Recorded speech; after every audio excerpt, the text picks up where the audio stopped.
Ladies and gentleman, ಕೇರಳದ ರಾಜಕೀಯ ಇತಿಹಾಸವೇ ಹಾಗೆ. ಪ್ರತಿ 5 ವರ್ಷಕ್ಕೊಮ್ಮೆ ಇಲ್ಲಿ ಅಧಿಕಾರ ಬದಲಾಗುತ್ತೆ. ಆದ್ರೆ 2021ರಲ್ಲಿ ಪಿಣರಾಯಿ ವಿಜಯನ್ ಈ ಸಂಪ್ರದಾಯ ಮುರಿದು ಸತತ 2ನೇ ಬಾರಿ ಅಧಿಕಾರಕ್ಕೆ ಬಂದಿದ್ರು.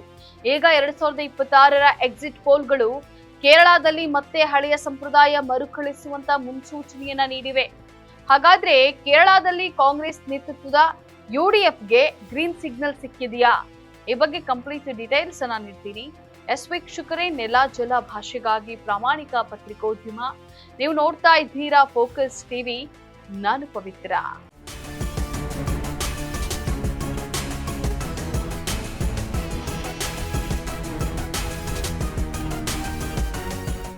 ವೀಕ್ಷಕರೇ, 140 ಸ್ಥಾನಗಳ ಕೇರಳ ವಿಧಾನಸಭೆಯಲ್ಲಿ ಬಹುಮತಕ್ಕೆ 71 ಸ್ಥಾನಗಳ ಅಗತ್ಯವಿದೆ.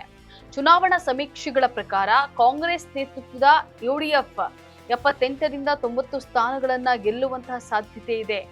ಆಡಳಿತಾರೂಢ LDF 49ರಿಂದ 62 ಸ್ಥಾನಗಳನ್ನ ಗೆಲ್ಲುವ ನಿರೀಕ್ಷೆ ಇದೆ. ಇನ್ನು ಕರ್ನಾಟಕ ಕಾಂಗ್ರೆಸ್ನ ಪ್ರಮುಖ ನಾಯಕರಾದಂತಹ CM ಸಿದ್ದರಾಮಯ್ಯ, ಜಮೀರ್ ಅಹಮದ್ ಖಾನ್, DK ಶಿವಕುಮಾರ್ ತೆರಳಿ ಮತ ಪ್ರಚಾರವನ್ನ ನಡೆಸಿದ್ದು ಕೂಡ UDFಗೆ ಪ್ಲಸ್ ಪಾಯಿಂಟ್ ಆಗುವಂತಹ ಸಾಧ್ಯತೆ ಇದೆ.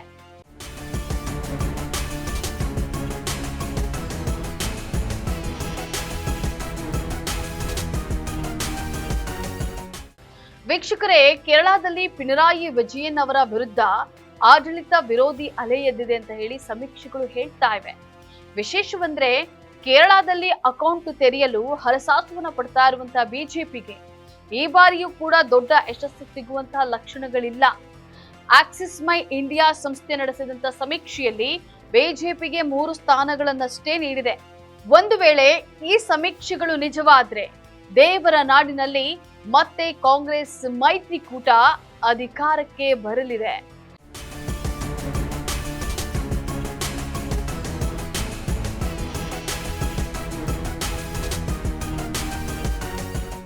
ಇದಾಗಿತ್ತು ಈ ಕ್ಷಣದ ಪೊಲಿಟಿಕಲ್ ಅಪ್ಡೇಟ್. ನೆಲ ಜಲ ಭಾಷೆಗಾಗಿ ನೋಡ್ತಾ ಇರಿ ಫೋಕಸ್ ಟಿವಿ.